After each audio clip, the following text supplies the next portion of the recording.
my background is I'm the youngest person to complete all 7 summits, including Mount Everest along the way, and currently ski mountaineering and free skiing just to fulfill my passion since I've been about 2 years old.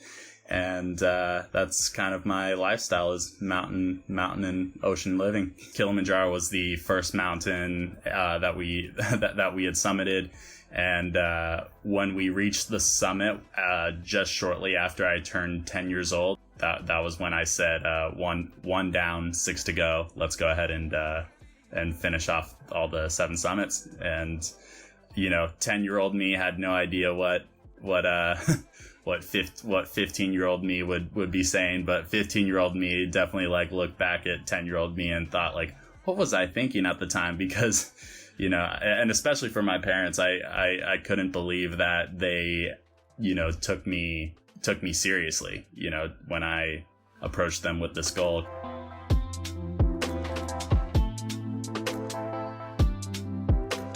Make your life a dream and a dream a reality, says Antoine de Saint-Exupéry. Hi everyone, my name is Pierre-Arnaud Destremaux. I like to travel around the world in my spare time. I created the podcast Un bol d'air, which is the French expression of a bowl of fresh air, with the sole purpose of making you discover the hidden side of the lives of the greatest adventurers, travelers, and sportsmen of this world, to understand everything that shapes the public image that we have of them. The idea is very simple. Spend 1 hour of their time to share the craziest anecdotes with you and make you dream a little. Enjoy!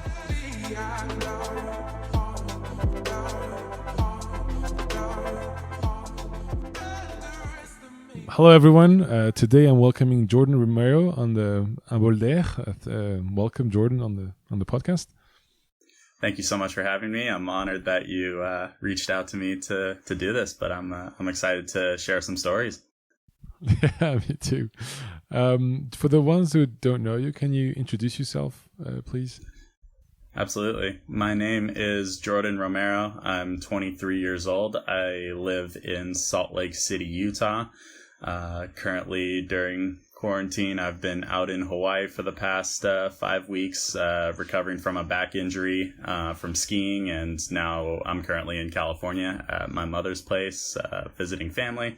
But my background is I'm the youngest person to complete all 7 summits, including Mount Everest along the way, and currently ski mountaineering and free skiing just to fulfill my passion since I've been about 2 years old. And that's kind of my lifestyle, is mountain and ocean living. That's amazing. Can you tell me when it started? What's day one for you? What's the first hike you've been doing? So day one was it's a funny story.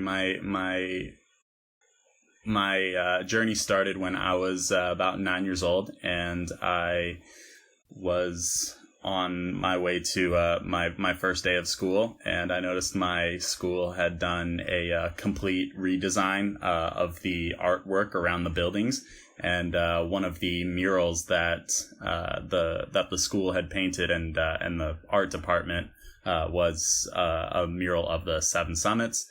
And so it was just a very simple painting about 2 meters tall, and it had Mount Everest and all the other 7 summits on there. And so I was just so intrigued and fascinated by that every time I walked by, and I would study it very closely and memorize all the names and all the names, the elevations, the countries.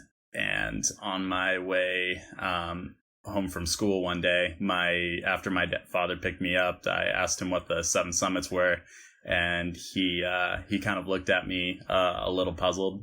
So my father's background was adventure racing all around the world through mountains and jungles, and it's a team sport, and it's a multi-sport and multi-discipline along the way. So one of the events that he did was Eco Challenge and Primal Quest back in the day.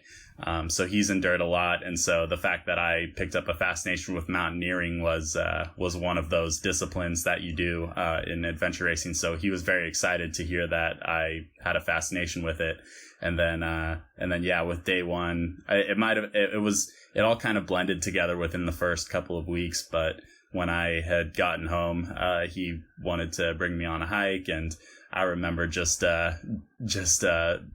suffering. It felt like I was suffering for the first 5 minutes of the hike, because I was just I wasn't out of shape, but I just, I feel like I was a little soft back then, and definitely needed some training to do. But that first hike definitely killed me at first, and I knew there was a lot of work to be done if I wanted to climb any of the mountains. And then later on, we just decided to go to Africa at some point, just because we already just traveled the world together as a family. And then we had the idea of, let's maybe go climb Kilimanjaro, still not with the idea of climbing the 7 summits. And then, and then we started climbing or training for Mount Kilimanjaro and doing all sorts of hikes and different methods of training, such as mountain biking and kayaking and cross training in the gym, and just doing all sorts of activities to stay in shape. But we knew that Kilimanjaro was going to be less technical and a good mountain to start with. But that was kind of day one / first couple weeks of when I picked up the fascination. And so, just to make sure I understand that, so 9 years old, you start climbing, obviously with your parents or with your family, at least. Did you was your dad already into hiking? Was he already a fan of that? Yeah. So my father was my father was definitely into it. He took me under his wing as a coach, along with my stepmother at the time, Karen Lundgren. So they both had already done a lot of traveling around the world, and with adventure racing that they were doing at the time, it involved probably 10 to 12 different disciplines as far as what you are somewhat good at, and hiking is definitely one of them, because during a lot of their races they would have to cross over some massive glaciers, sometimes in the Alps and sometimes in British Columbia, and so they had traveled all around the world to do that. So they were somewhat familiar with ice axes and crampons and some of that. But it was cool because the style of my family has always been relatively minimalist. So especially with my father, the idea with those races is to pack very light and to move fast, basically. So with mountain climbing, we were able to instead of big hiking boots, for example, on Kilimanjaro, we would just use regular trail running shoes, and we were just making sure to pack light. And so as a result, I think and just by simply listening to our bodies, we ended up climbing Kilimanjaro in about 3.5 days, in comparison to usually a week or 2 weeks that it would take someone normally. So, but we just listened to our bodies, and we just moved based on our health and based on how we felt, simply. So, but the three of us were very close together, and we would always talk to each other, and we knew that if anything were to come up with how we felt, we would be able to just communicate that very directly and just move quick. So Kilimanjaro is the first one you actually went all the way up? Yes, Kilimanjaro was the first mountain that we had summited, and when we reached the summit, just shortly after I turned 10 years old. So this was my birthday's in July 12th, and we summited July 22nd, I believe, in 2006. That was when I wanted to. That was when I said, one down, 6 to go. Let's go ahead and finish off all the 7 summits. And 10-year-old me had no idea what 15-year-old me would be saying, but 15-year-old me definitely looked back at 10-year-old me and thought what was I thinking at the time? Because, and especially for my parents, I couldn't believe that they, took me seriously, when I approached them with this goal. Cause, I look at most 10-year-olds today, and usually they're just, they're pretty, I don't know how to describe. I couldn't take them seriously if they wanted to like climb any of the 7 summits, really. But I really, really appreciate that they at least did that. So if 10 years old Jordan is on all the way up at the Kilimanjaro, what are you thinking there? Like, do you remember what you thought actually when you were there? Do you remember your first? I don't know. Yeah, I briefly do. A lot of my memories are kind of laid out in my book, No Summit Out of Sight. And off the top of my head, my memory is kind of faded from there. I can definitely give you a good outline of the trip, but for the most part, like all the details and how I felt, it's a little bit, it might be a little bit off, but I think stepping up to my first big mountain was it was overwhelming and definitely a little scary, because I just knew it felt like to me like a football athlete going to like their first big game, or their first, you definitely feel it. It's a game time type of feeling when you're approaching the trailhead, especially with Mount Kilimanjaro. And I just thought to myself, like, well, this is what all the training and everything has prepared me for. So it was a little nerve-wracking to not only prove to my parents and not only to myself, but to like prove to like also the Sherpas. I knew I had to maintain my maturity, especially along the whole way up, because with my parents and with myself, I have a lot of emotions, especially when as I'm climbing, because it's when you're that young, you just don't know how to suffer. I think you don't know how to understand that any sort of discomfort is only temporary, because it'll seem like forever when you're in the moment. So that took a while to actually understand the whole mind over matter thing. So being young definitely was a little tough in that aspect, for sure. But that I definitely remember clearly. How do you train? How does 10 years old Jordan train for that kind of a hiking? So 10-year-old Jordan would be, as far as training, the training for Mount Kilimanjaro was not as intense as like Mount Everest or Denali, for that matter, too, which were some of the harder mountains. I think that, when I first got into training, it just seemed like overwhelming for me at first, and it just was something I didn't really enjoy at first. But so it took a while to actually like it. But I knew that it took a while for me to understand that every day I'm stronger than I was the day before. And we made sure to get in a consistent rhythm every day, especially when I got home from school.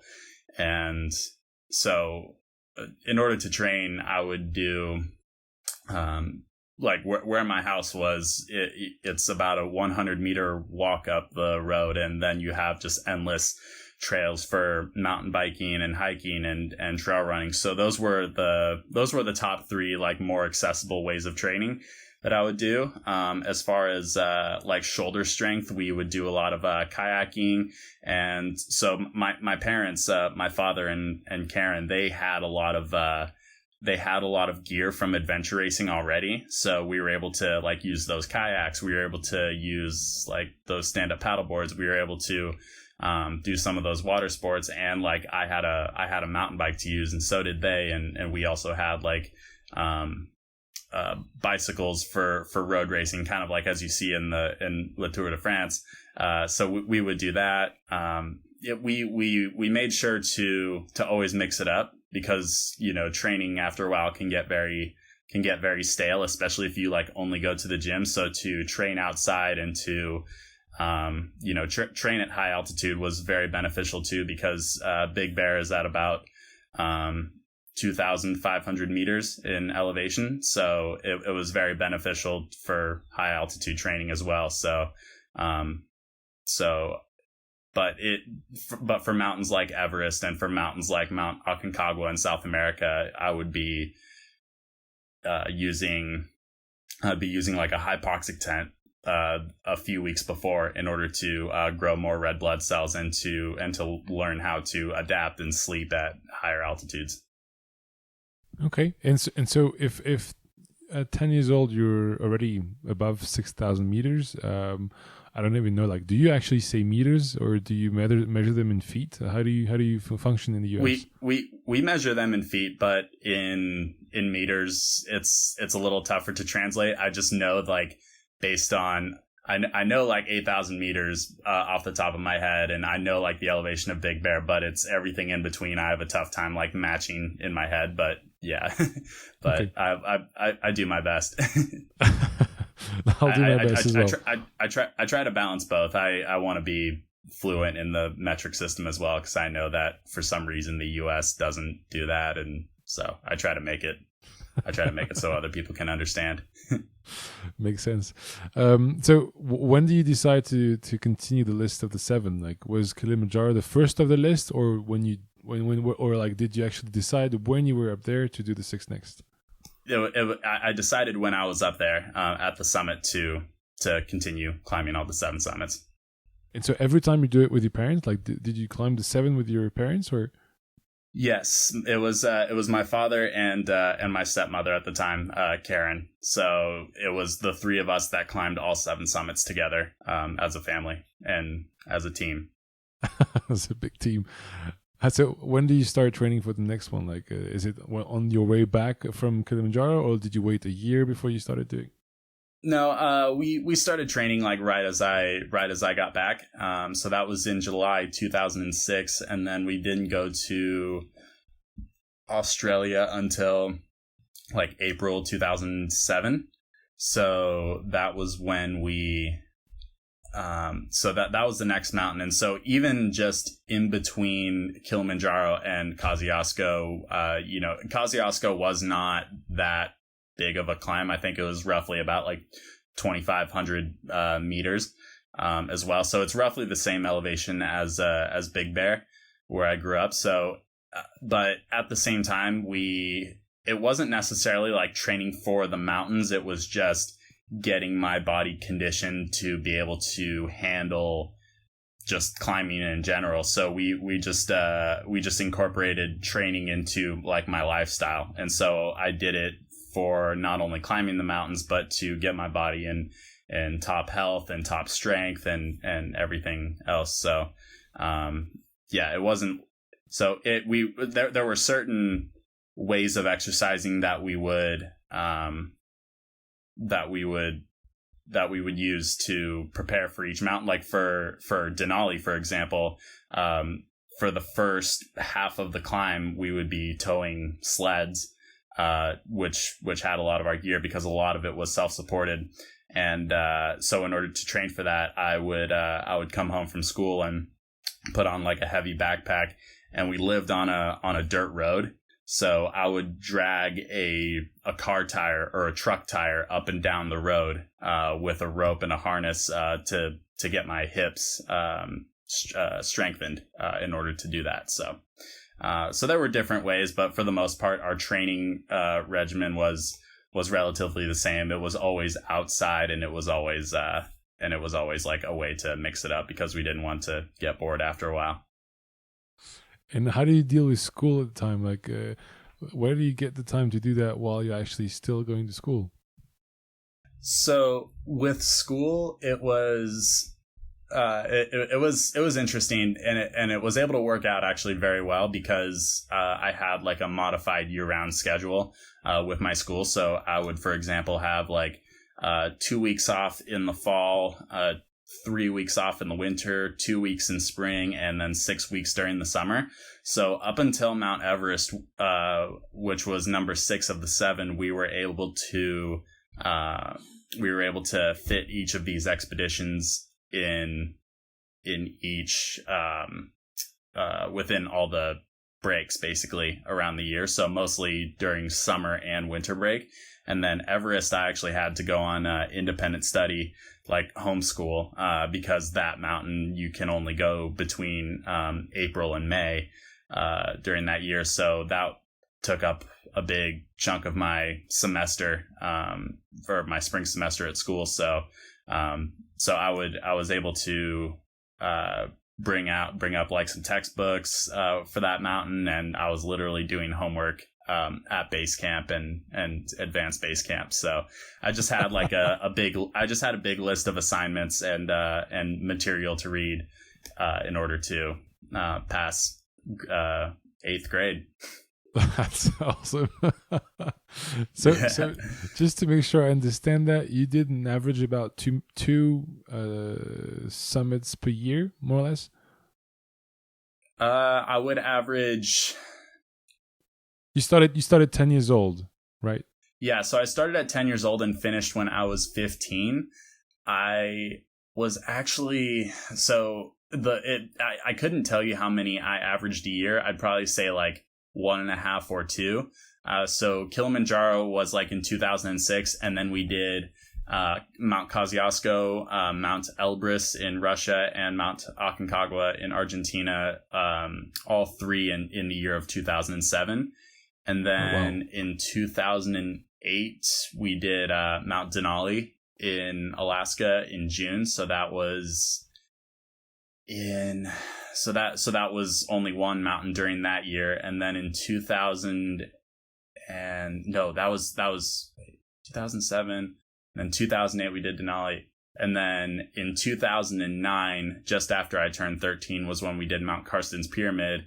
And then 2010 was when we did Everest. And then at the very end in December, like Christmas Day of 2011 was when we did Mount Vinson in Antarctica. So it was the year of 2007 when we did 3 mountains that really put us ahead of schedule, because before then we planned to do only like 1 a year. And then, yeah, that year of 2007 when I was 10 and 11 was, just really got us ahead of schedule. So that's why Everest came up, and I was 13, and we said, well, I guess we should start preparing for this one now, because we didn't intend to do Mount Everest before Antarctica, because Antarctica just brought about a lot of challenges logistically to go there, because I was too young to even step foot on the continent. So that's why we saved Antarctica for last.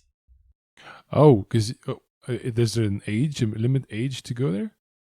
There was at the time. I don't know if it still is now. I think it was 16. And when I was 15 and a half was when I was granted like special permission. So we definitely had to pull some strings through some connections that we had in order to make it happen. But that was why we saved that one for last, because we tried to go the winter before Everest, and it just didn't work out. And then we tried going the winter after Everest, and it still didn't work out. So then in 2011, it was finally able to happen.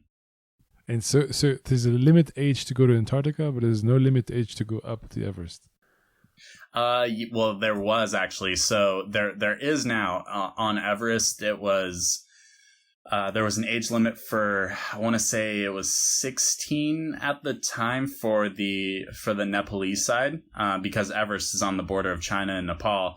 In China, there was no age limit at the time, and then as soon as I left Everest, they set the age limit to no one under 18 can climb on the China side. And then when I was a sophomore and then my second year of university, I remember reading that they set the age limit to 18 as well on the Nepal side. So, but after I had finished this girl, I forget what her name was, but there was a girl who became the youngest woman to climb Mount Everest, and she was 1 month older than me when she had summited. So yeah, it was crazy. I thought for sure she would become the youngest, but hearing that she was 1 month younger, I was like, okay, cool. Like, I mean, at this point, I don't really care anymore, but I was like, oh damn, like I was like, oh, someone's gonna break my record. So the record, just to make sure I understand that, is 13 years old all the way up. Yeah, so I was 13. I was 13 years old.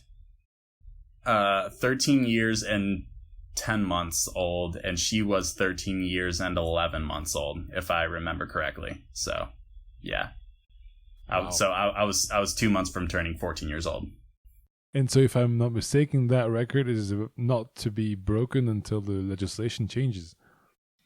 Yes. Yeah, if I remember correctly, the record still holds before the legislation changed, but I mean, I'm sure somebody somewhere is going to find a loophole of some sort in order to do it. So I wouldn't be surprised if they did let someone younger than me climb it, but I don't know. I mean, I heard a while ago that a 12-year-old was going to try to do it, but I don't think that they were even close to letting him up, just because he was trying to climb from, I forget which side, if it was the China or Nepal side, but it's a lot harder nowadays to go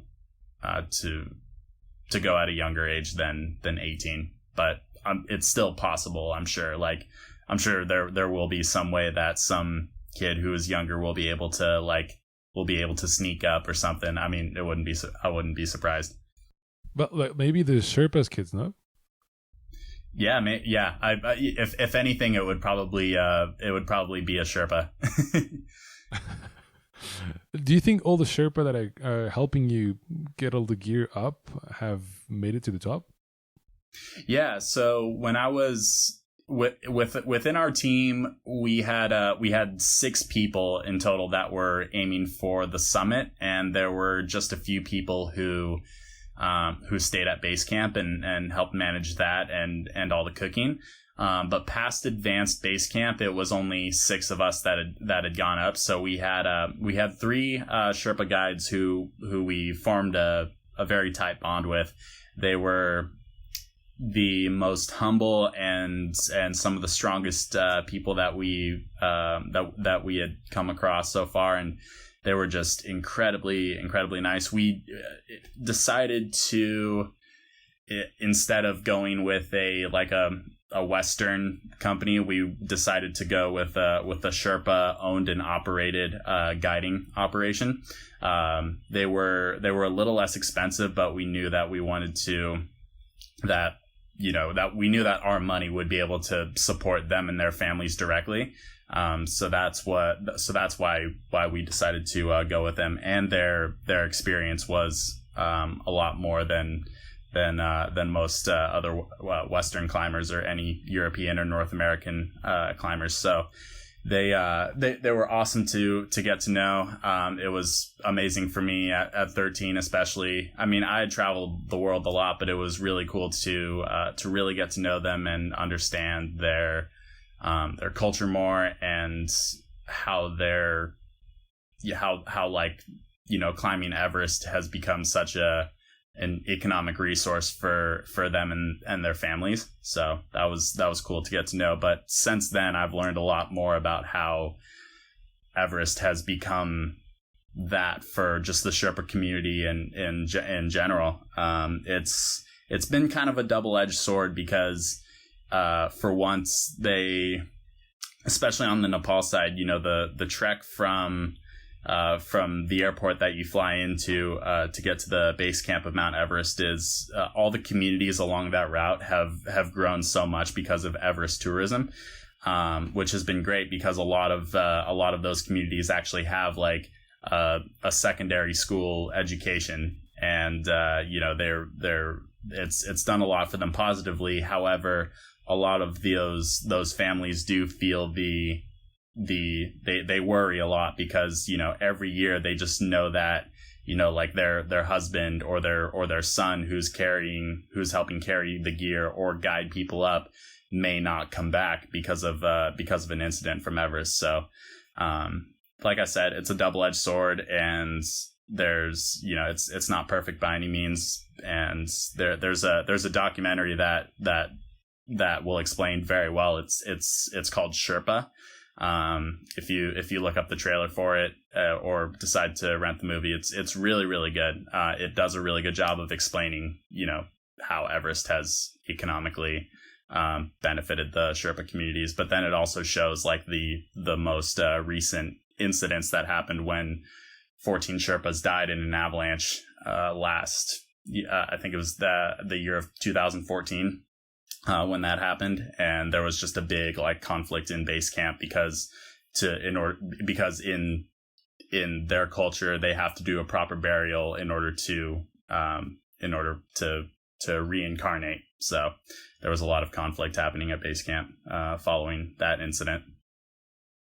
Yeah, I can imagine. Can we have a quick pause about the economic part that we just talked about, just to make sure I understand how did you guys fund all the mountains? Because like I think the Everest is quite expensive compared to the 6 others, but still I'm guessing Antarctica is not too cheap either. So how did you get the money?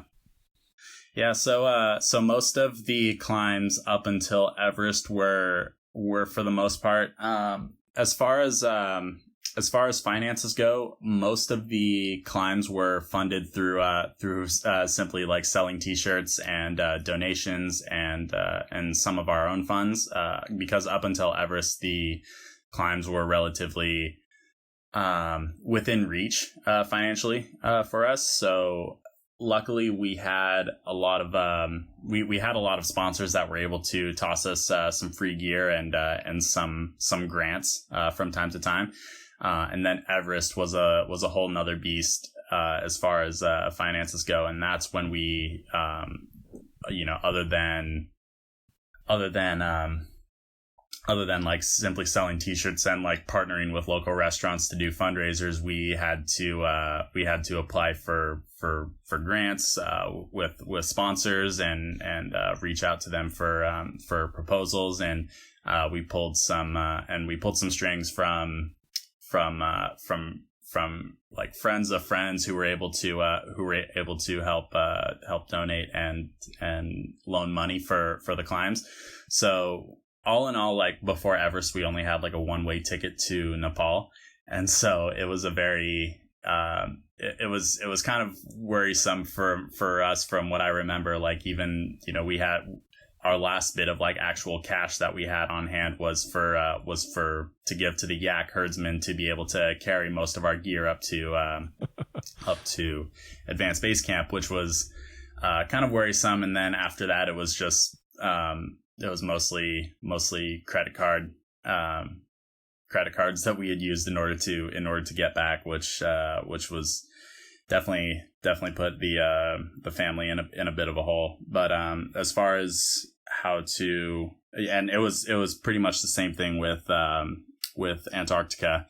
So as far as recovering from that, book sales do help with from no summit out of sight, and to be able to travel around and speak to different schools and share my story also help with that as well. But it wasn't easy for sure. And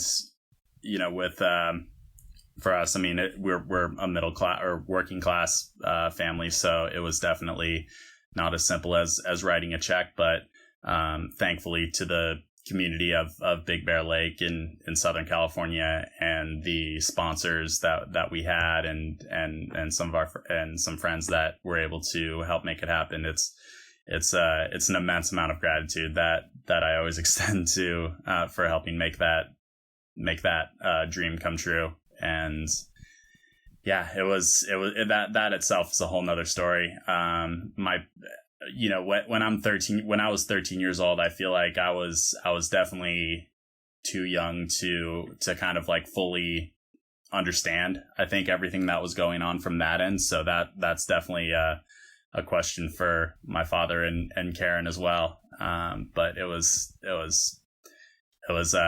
not easy to pull together. And like I said, we've always been kind of minimalist. So as far as like all the gear and everything we took, we relied on mostly what we needed. And so we didn't really have like as much, like luxury items that a lot of the other bigger teams with the bigger money usually have.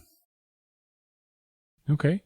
And can we talk 2 seconds about the coach or the person that trained you? Was it directly your father, or like was it? Yeah. Okay, so he knew enough to train you all the way through.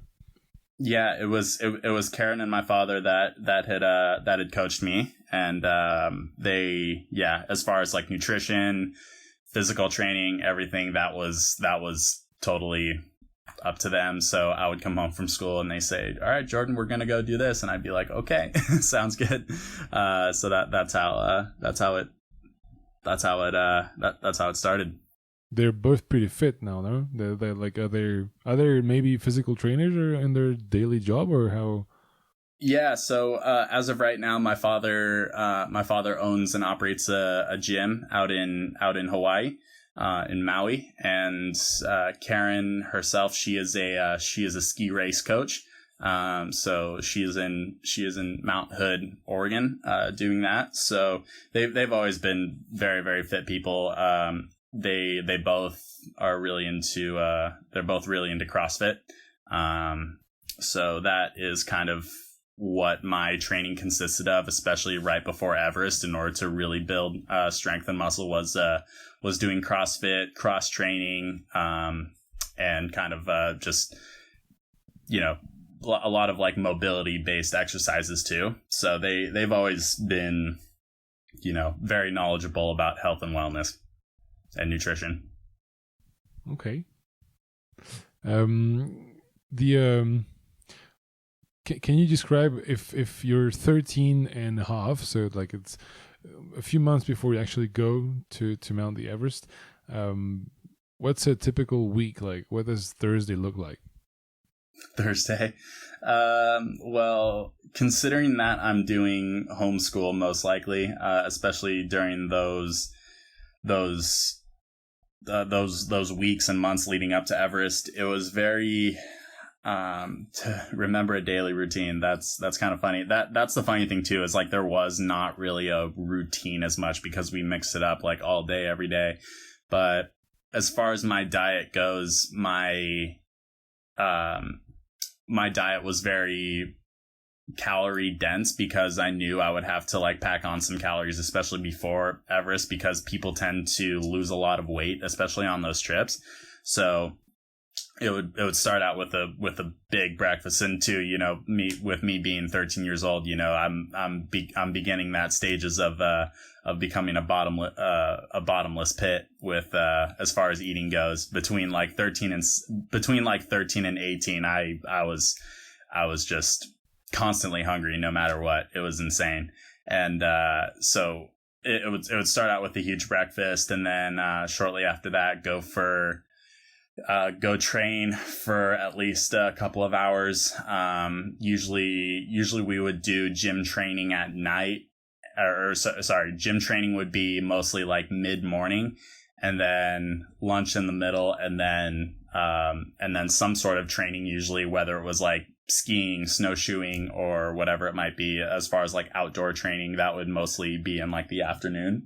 And then after that would be going through more gear and kind of laying it all out like in the living room of our house, because the weeks leading up to Everest were, we had to get that packing list super dialed in, and we had to make sure that we, checked off the boxes of every single gear item on the list. And so we would do that mostly in the evening time, and just work on some emails to get to logistically prepare for the climb, and then get a big night's sleep, usually in the hypoxic tent that I was sleeping in my room to prepare me for the altitude, and repeat the next day. Oh, and also do a little bit of homework as well for probably about an hour or two before I go to bed. Okay. So it was that's like a rough idea. I mean, it's not exact, but that was what it mostly consisted of. And for Antarctica was the same thing. Like the training for the last mount in Antarctica was also that harsh. Yes, training for Antarctica was not as intense from what I remember because the mountain is at a lower elevation, and for the most part, I was just skiing like I normally would in order to prepare for that one. When I was like skiing at home, I had to like make a conscious effort, especially like not to do anything stupid or anything to like hurt myself, because that would be really bad to like break my leg before an expedition and then you have to cancel it all. And oh my God, that would have been bad. But thankfully that didn't happen.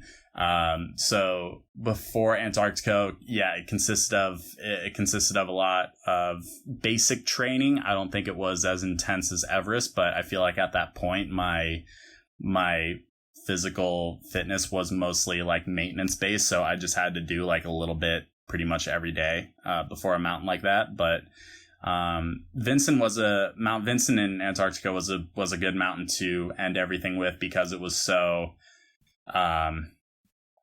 I don't want to say relaxed, but it was just like I was able to, we were able to ski while we were down in Antarctica during some of the down days. So we were in Antarctica for about 10 or 11 days, and Mount Vinson took about 4 or 5 days. So we had some extra time to go climb and ski some other nearby mountains. We didn't ski from the summit of Mount Vinson, but that was just an activity that we did to kind of keep ourselves entertained and keep ourselves like kind of fit, because we always made sure that like even during those down days, you don't want to be like laying in the tent or staying in the dining room tent like all the time. You want to be like out and moving, and you want to keep yourself from going crazy during those days.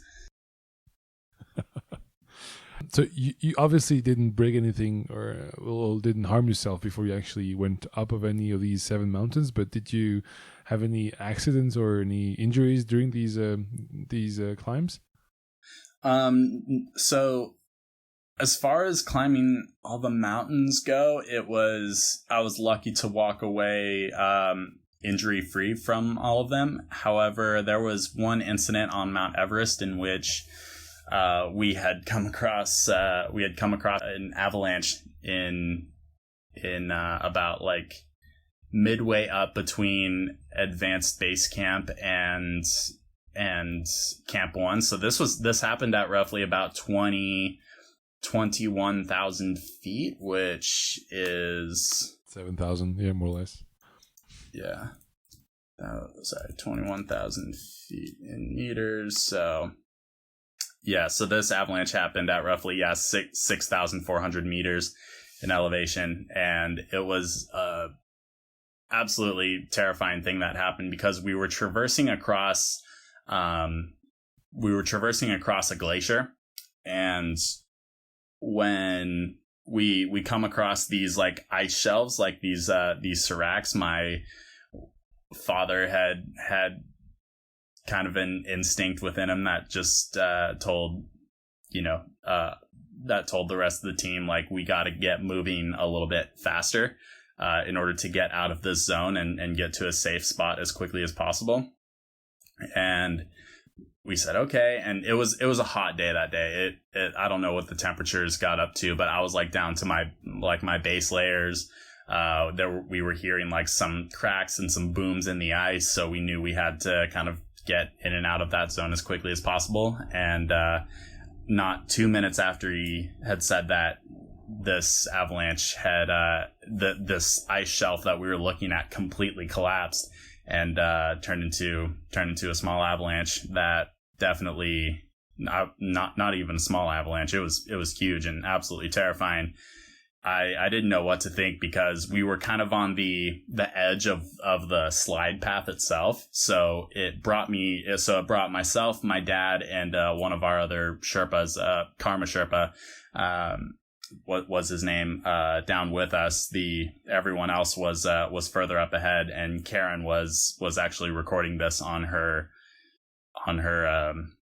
on the camcorder, or the video camera that we had brought with us. So after the dust had settled, we were drugged down probably probably about 100 meters or so.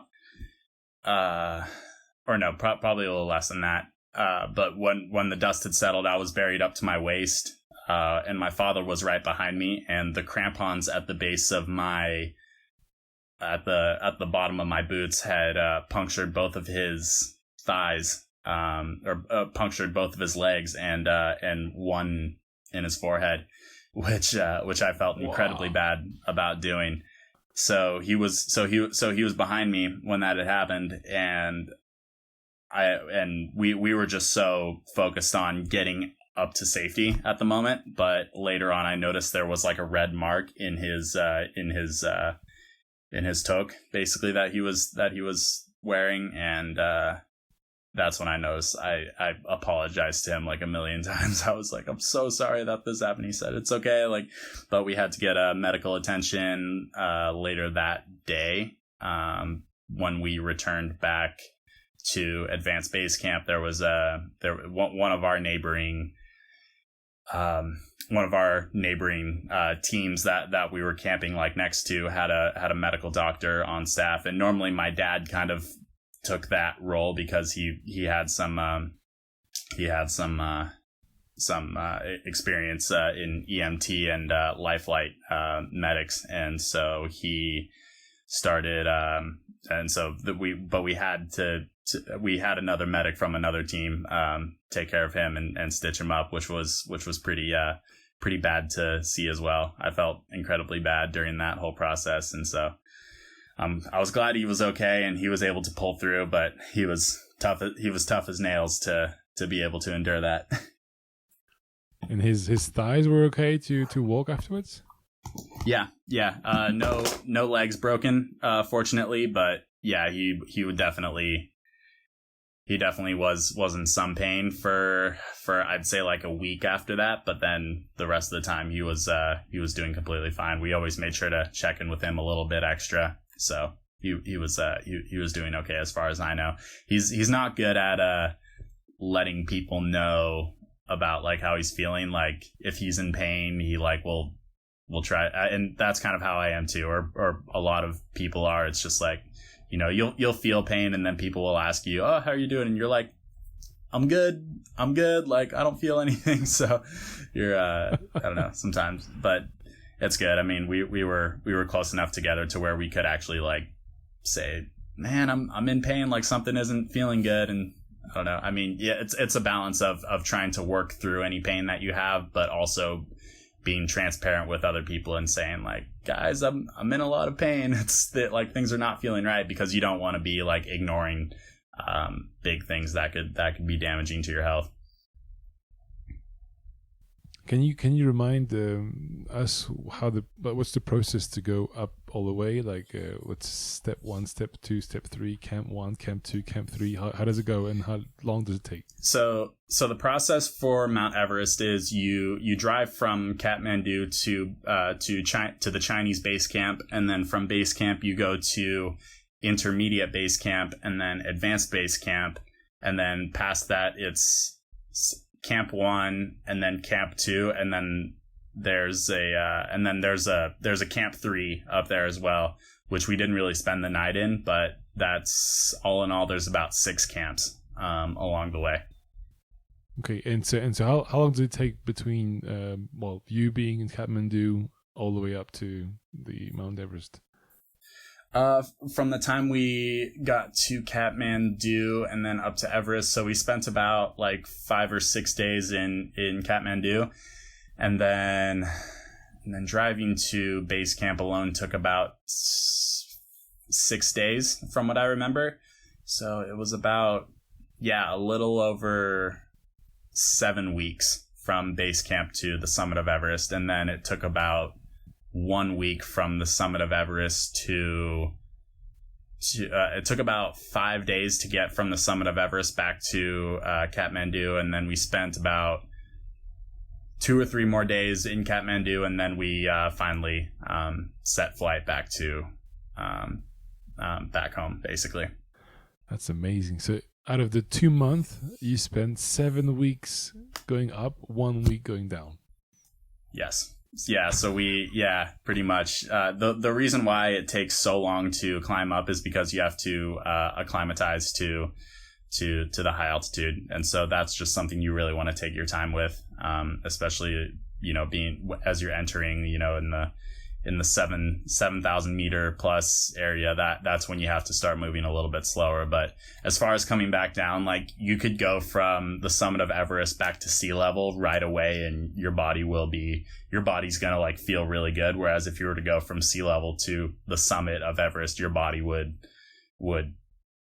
not know what to do, and it would just be so overwhelmed with high altitude. So that was really that was cool in a sense, just kind of learning how the body is able to adapt in colder temperatures and higher altitude as well. And so it was cool to gain some knowledge in that area as well. Just learning how, like, what the body does as you're climbing up and down. I'm guessing that the feeling is similar when you go up on the Aconcagua and other where you're actually dominating the rest of the valley. At the moment I'm speaking to you, I have Mont Blanc right there, so like 1 kilometer and a half. Yeah, I'm in the mountains. You're in the Chamonix area. Exactly. Yeah. Yeah, that's we're awesome. only like 1,300 high meters, so it's about 3,000 feet high. So it's not that high, but we have the Mont Blanc in our sight right over there, so it's pretty fun. Yeah. What's the what's the name of the village. town you're in? It's called Saint-Gervais. Saint-Gervais? Saint Gervais, Gervais. Okay, Saint Gervais. Oh, okay. Interesting. I don't know if I had a roommate when I was out in Hawaii. She was from that area as well. I forget the exact town that she is from, but she was from that area. She was like closer to Mont Blanc as well, but I forget exactly which community she was from. But that's awesome. France is high on my list for sure to come visit. I actually was supposed to be right now before coronavirus cracked down. I was supposed to be in the Swiss Alps or in the French Alps actually right about now. My friend and I were gonna do some skiing in Switzerland and the French Alps, and then we were gonna go up to Sweden after that. But aside from Mount Elbrus in Russia, I've never really been like in Europe. That's like an area I've never really like traveled around. So I've never been to like France, Germany, Spain, Austria, Switzerland, Italy. Like those are some of the most like beautiful world destinations that I still have never been to, but the mountains there look absolutely incredible. It's like the European Alps and New Zealand that are high on my list to go to, because the mountains are just so like incredibly vast and beautiful. And it's just really cool when like mountains, especially in like British Columbia or New Zealand, go straight into the ocean, because those are my two favorite places, just like the ocean and the mountains. And both have played a very big part of my life growing up. So it's high on my list. I really hope to be in France as soon as all this calms down. Well, it's a good thing that you climbed the Mount Everest at 13 years old. It gives you a lot of time to do the rest of your life. Yeah, exactly. And not necessarily that I'd love to do it again someday, but at the same time, like there's so many mountains like in the world that I still have never been to, and some that are unclimbed that I would like to do someday. But at the moment, I guess this everything that's going on in the world right now gives you some time to really plan and figure out what you're gonna do after everything settles down. What's the situation like in France right now? Are you guys slowly recovering at this point?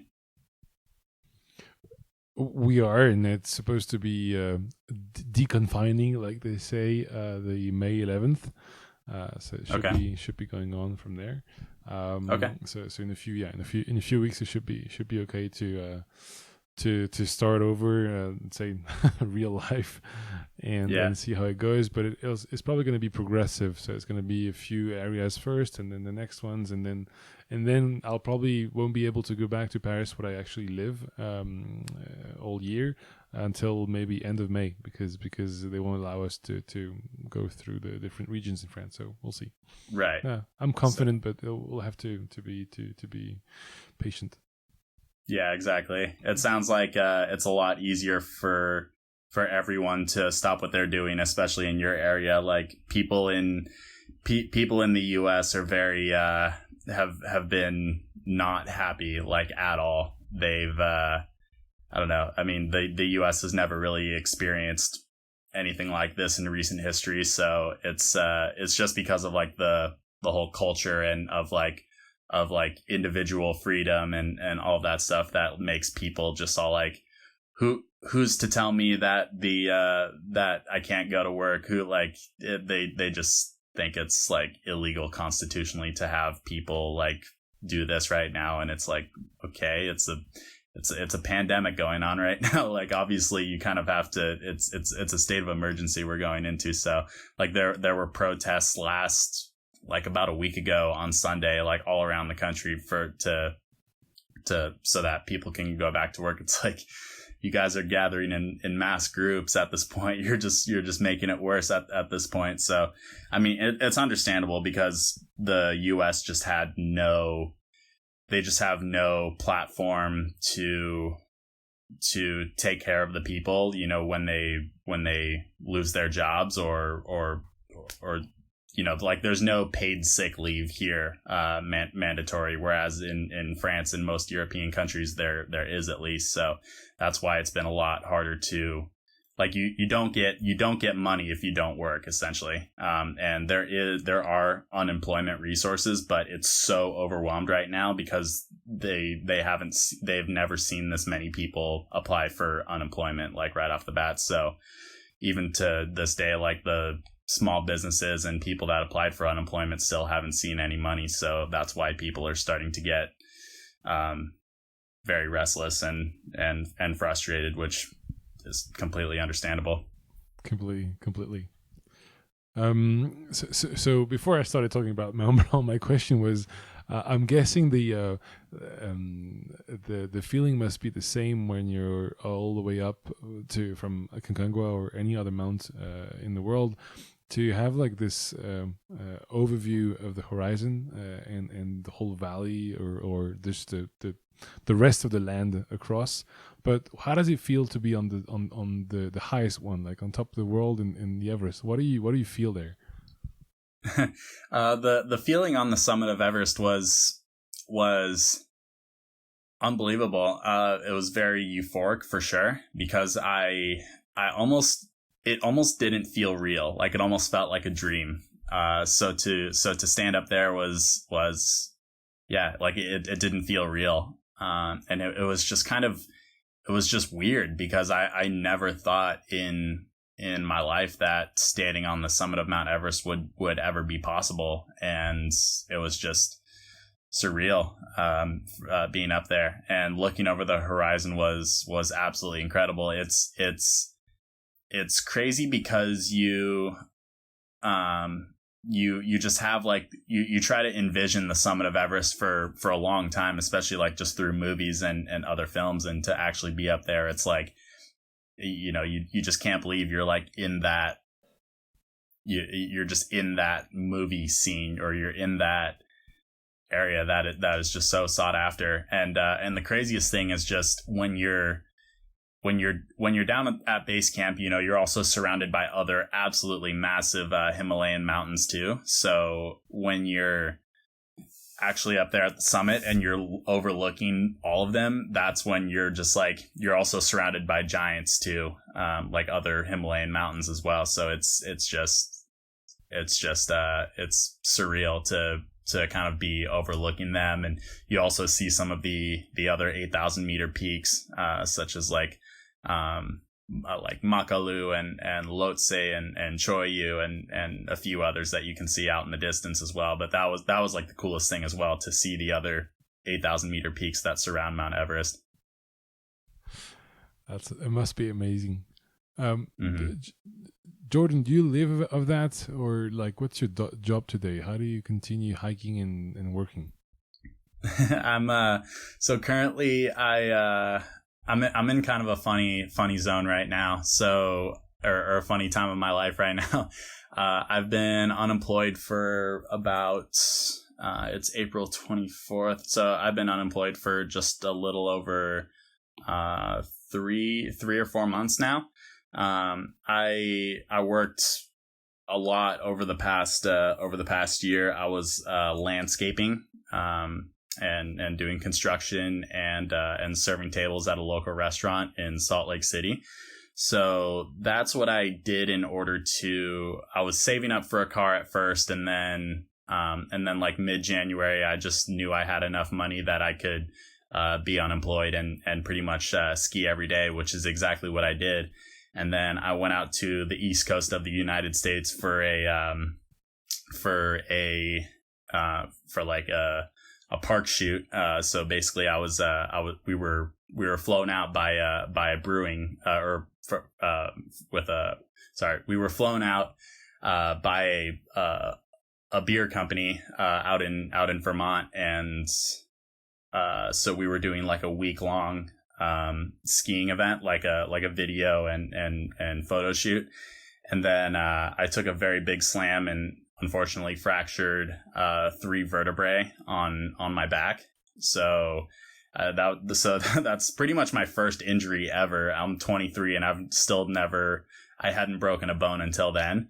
So it wasn't that bad. I went and got a CT scan, and they said I didn't need a back brace nor surgery. So that was very good, but I was in a lot of pain that first week. Now it's been about 7 weeks since then, as of yesterday, and my body is definitely feeling a lot better. I can do a lot of yoga and a lot of all that, like body weight exercises. And so my back's feeling a lot better.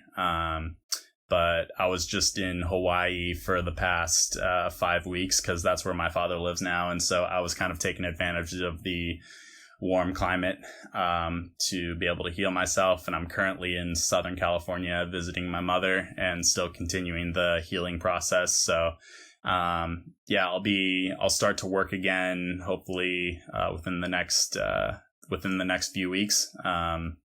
But as far as injuries go, I definitely couldn't have timed it any better, because like a week after I hurt my back was when the U.S. pretty much went on full lockdown from COVID-19. And so all the ski resorts here and in Europe, like all closed at like the same weekend as well. So I don't have any like fear of missing out because of that as well. So it's kind of nice in that regard. But now I know I can't really landscape for the rest of the summer, especially with my back. So I'm going to have to find some other way to make money at this point. So, but I'm confident. I mean, I'm just, kind of trying to get everything all sorted out, and hopefully, take some advantage of like the economy, being in the state that it is now, and start to make some money from that as well. So that's kind of where I'm at right now,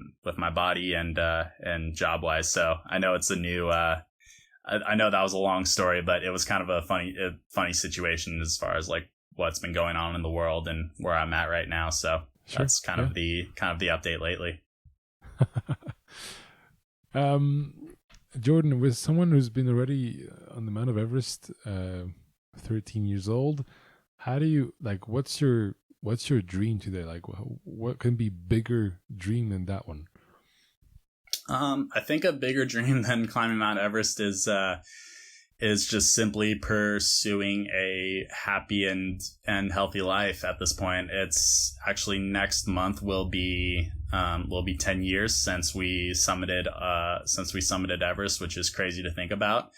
But yes, as far as as far as like a bigger dream, it's kind of tough to say. A lot of my, especially since I was 13, a lot has changed in my life and my interests since then. I've pursued skiing a lot more heavily, and so that's what I've been focusing on for the past like 5 or 6 years since I moved to out to Utah, because the skiing is just a lot better there, and I was hoping to, like I said, come to Europe as well, before my back broke and all of this started happening, to continue skiing more. So not competitively, but just for like filming and recreationally, and it's just something that I just enjoy doing. So I think like a bigger project than climbing Everest is just like living each day to the fullest, and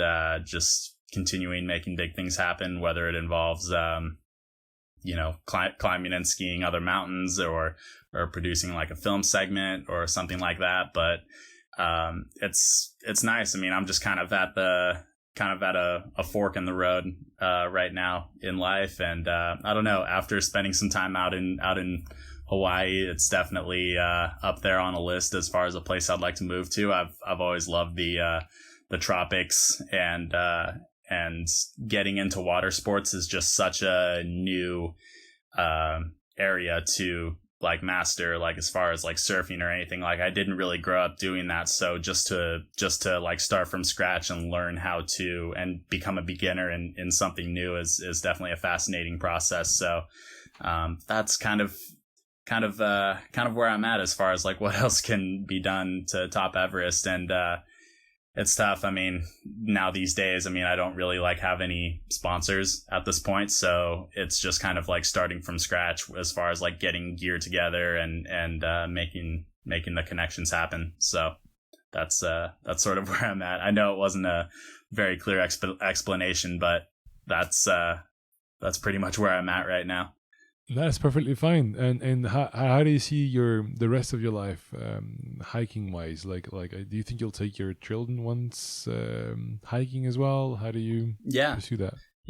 Yeah, I think one of these days it's just I think like, well, yeah, right now my priority is I think like within the next, I don't know how long. I mean, I definitely want to would hope to buy a house at some point and kind of get life a little bit more settled. I don't have a wife and kids yet, so I'm just currently enjoying that for as long as it goes.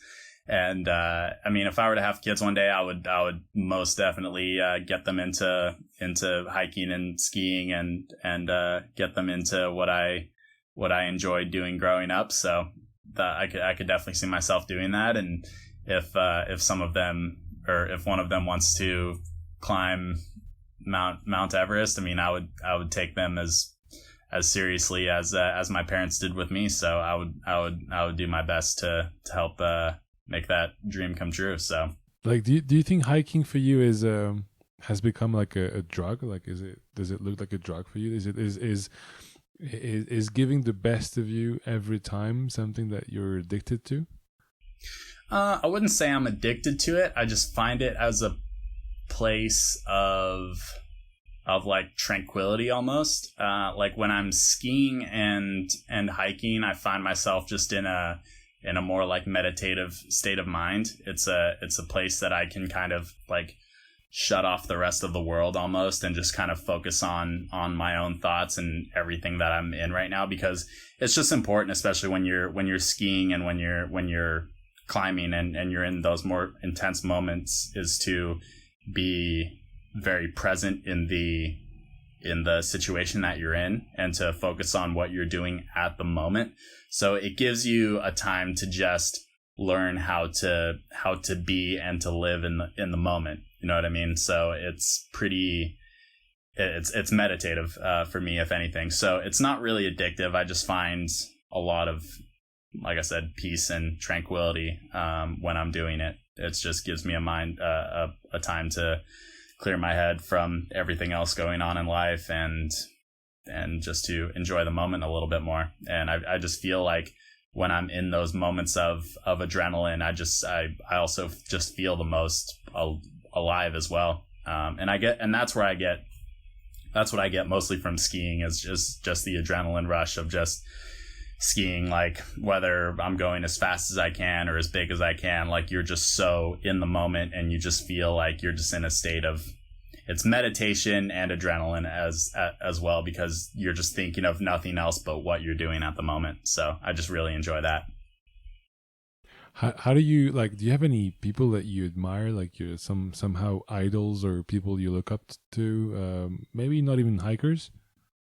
Yeah, absolutely. I mean, well, fortunately, some of them are hikers. I mean, definitely like Jimmy Chin is definitely one name that I think of, who is so well-rounded and so talented in the work that he's done, and just a hard worker in general. He's doing all of these incredible climbs, but with a camera in his hand. So for those of you that don't know, Jimmy Chin is a very well-renowned photographer, filmmaker, and climber and skier. He's based out of Jackson Hole, Wyoming, and he was the one who directed Free Solo that Alex Honnold did when he climbed El Capitan. So he's definitely one of those people who you could say I look up to, just as far as like work ethic and just juggling. For him, he's juggling, his time with his family and traveling on the road so much and all that stuff. So it seems like a cool lifestyle, but it's something that you really do have to work for and make the right connections with. And then I'm trying to think of some other people who I definitely look up to.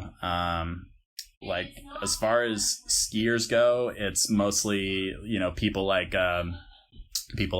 Cody Townsend, who's someone who I've been following. He's trying to climb and ski the 50 classic ski descents of North America. So there's a book that explains that, but he's trying to be one of the first people to document and climb all 50. So that's like a YouTube channel and someone who I like follow very closely, like for the ski mountaineering aspect, and to understand the process a little bit better. Because I feel like with my perspective that I gained at 23, it's a lot different than when I was 13. So to be able to watch and observe that is very cool to watch and to just kind of take notes from.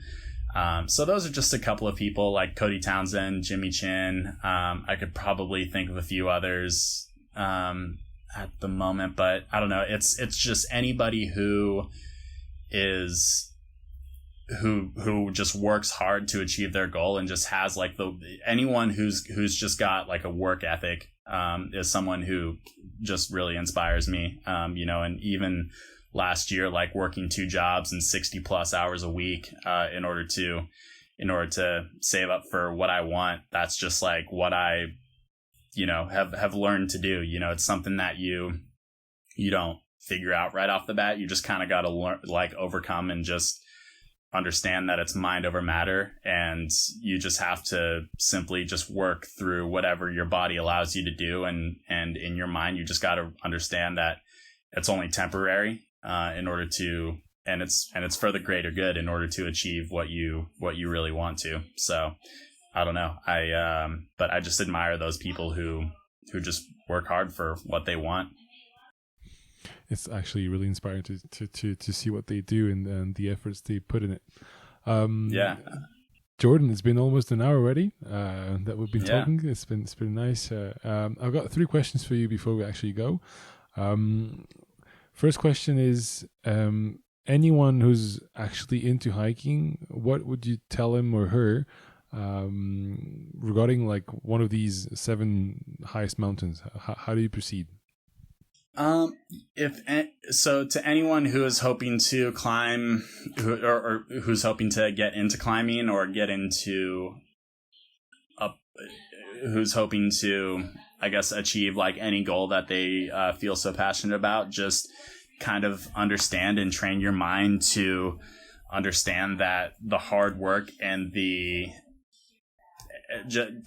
got to understand that like the training and coordinating the logistics and everything is is typically not the most fun, because in mountain climbing, all you pretty much see is like the glory moments, when you're standing on the summit and when you're on the side of the mountain, just, living in the moment. Those are the moments that you see that make mountain climbing so appealing. But what you don't see is all the behind the scenes work. And so it takes a lot of research and a lot of focus to kind of keep yourself on track with being able to grasp all of the logistics and all of the training methods that you have to study and kind of learn from. And so that's when I say, like, going into all of this without a perfectionist mind state, I think is important, and to realize that there will be some points of failure and there will be some points of setbacks that you can, adapt to and overcome.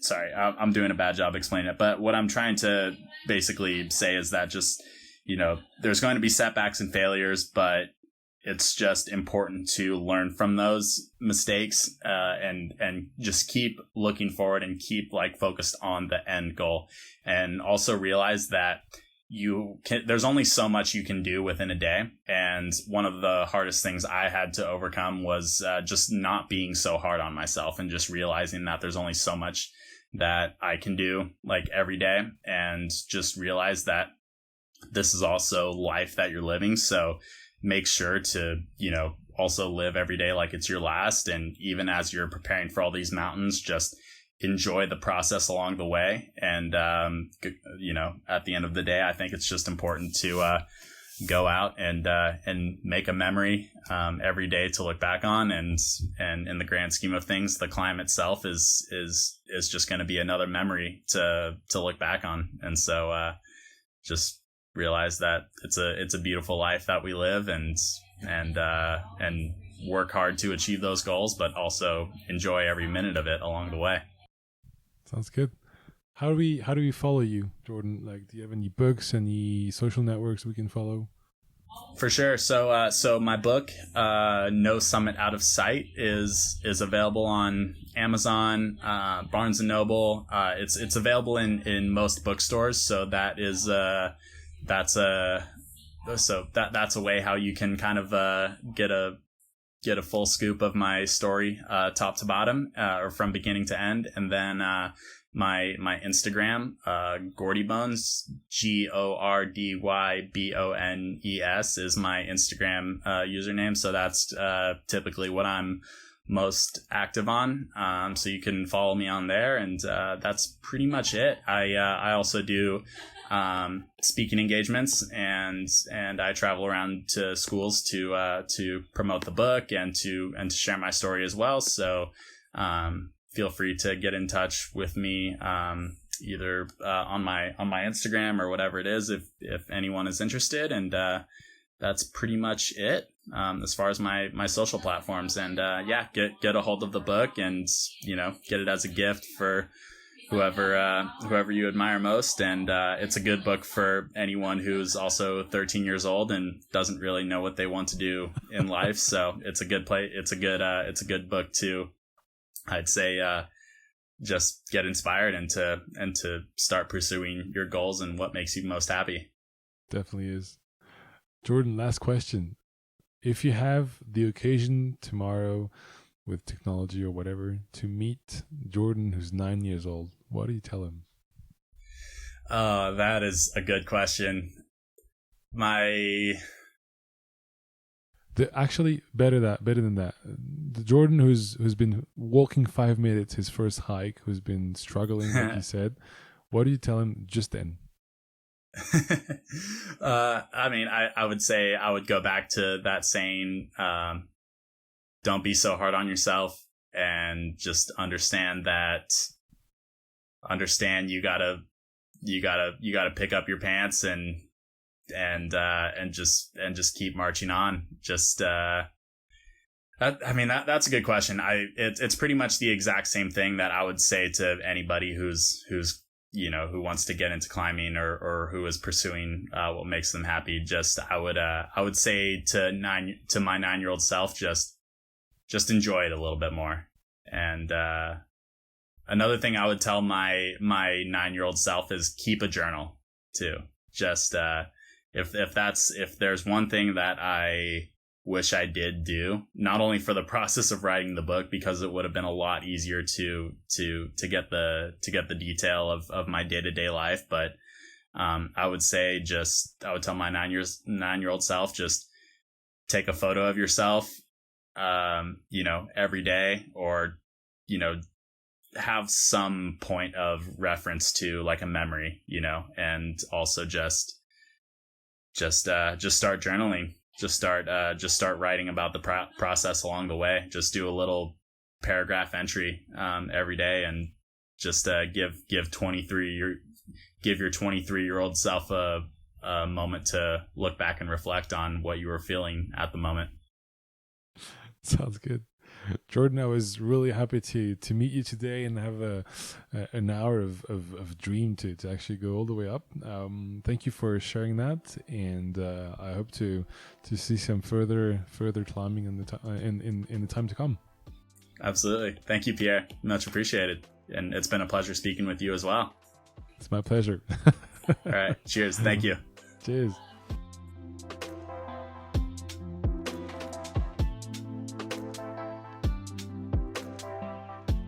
If you liked the podcast, don't hesitate to share it with at least 2 people to continue spreading the word. And if you don't want to miss out the next episodes, don't forget to subscribe. See you soon.